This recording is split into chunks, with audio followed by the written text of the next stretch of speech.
Buonasera ragazzi, come sempre cerco con i mezzi che ho in mio possesso o mi passano per le mani di darvi una delucidazione, un consiglio o una piccola mia esperienza che ho avuto con tale mezzo per farvi capire se in caso in un futuro dovesse mai comprarvelo ne vale la pena e per quale motivo potrei comprarlo. Vediamo un pochettino questo mezzo. Oggi parliamo di questo Tamiya Volvo A60H.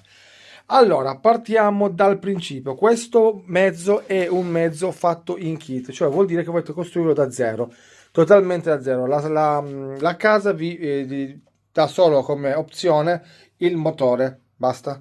Non avete altro, avete il motore, avete la vostra carrozzeria piccolina e tutti i pezzi per montarlo. Naturalmente per terminare questo mezzo dovete logicamente aggiungere un radiocomando, una ricevente, un regolatore di velocità che è lì dentro e dei servocomandi. Quanti servocomandi ci servono? Dal fatto che secondo me Tamiya ha fatto questo mezzo come ibrido, perché non esiste in realtà, ma perché se noi guardiamo tutti i dumper Volvo che esistono hanno lo snodo centrale. Questo mezzo invece, come avete notato o vi farò notare in questo momento, ha 4 ruote sterzanti, per cui abbiamo sterzo davanti e sterzo posteriore. Questo mezzo nasce 6x6 sedute motrici con queste ruote gigantesche da monster truck, cosa che anche comunque in realtà non è così per niente. Come ho detto prima, ha lo snodo centrale il reale, questo qui invece no, ha solo 4 ruote sterzanti.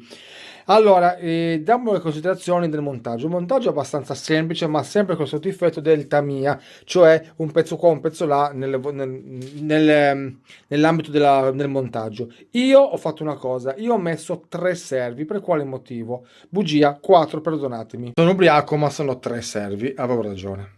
Parliamo dei 3 servi: servo anteriore per sterzare le ruote davanti, servo posteriore che è opzionale per fare lo sterzo dietro e servo per il sollevamento della vasca.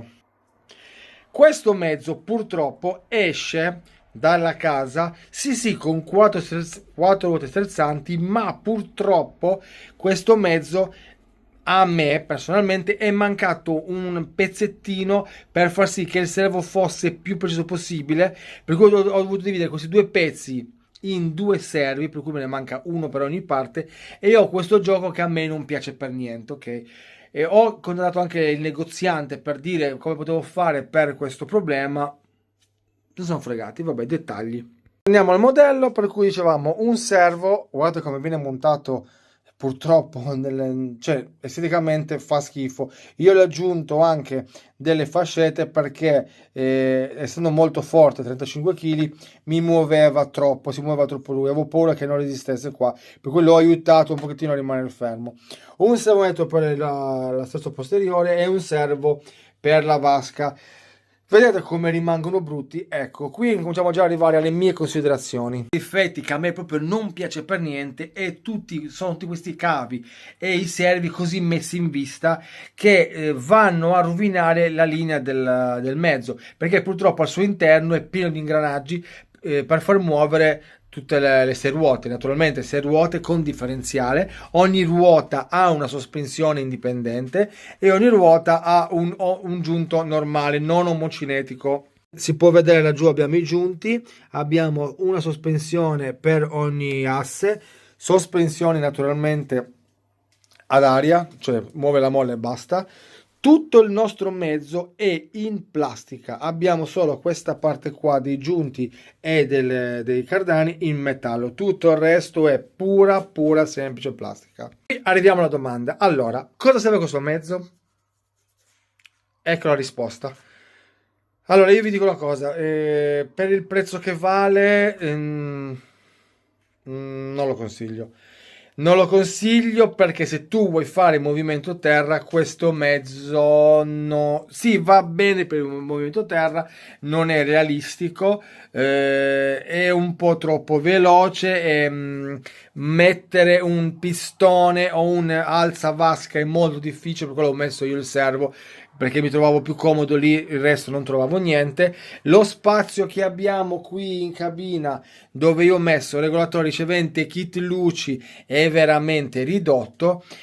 E poi guardate una cosa, e tutto questo praticamente, sinceramente ragazzi, non mi piace. E al motore ho dovuto stampare lì una cosa in 3D per proteggere tutte le entrate eventualmente per la polvere e via. Diciamo una cosa, che tipo questi cavi qua potete risparmiarveli, non avrete le luci dietro, ma questi cavi qua dovete tenerveli perché vi servono per muovere i servi.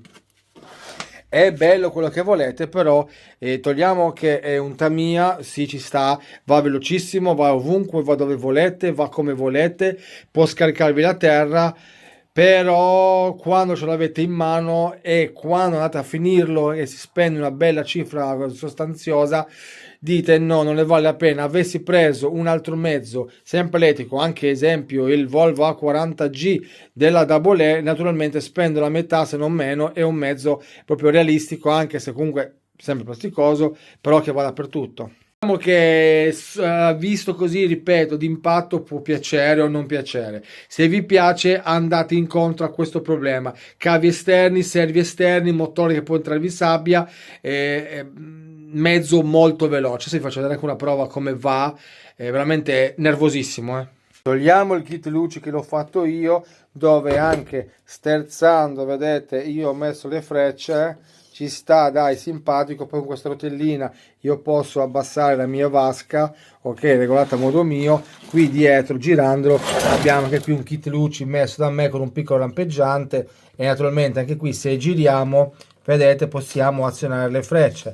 Sì, ok, bello, simpatico. Adesso ve lo faccio vedere in azione. Guardatemi che ho la mano sinistra per accelerare e sono poco sensibile. Allora, questo vedete, può anche andare lentamente, se notate, vedete, non va veloce come mezzo, ma se io giro poco, adesso giro solo davanti, vi faccio vedere una cosa, su erba, ragazzi, guardate su erba, cioè potete capire che comunque è un mezzo molto veloce. Allora, se vogliamo usarlo per divertimento, ok, ci sta come mezzo, quello che volete. Ho persino preso qua un pezzo di roba nel prato, cioè veramente questo qua aggrappa tutto, non ne frega proprio niente,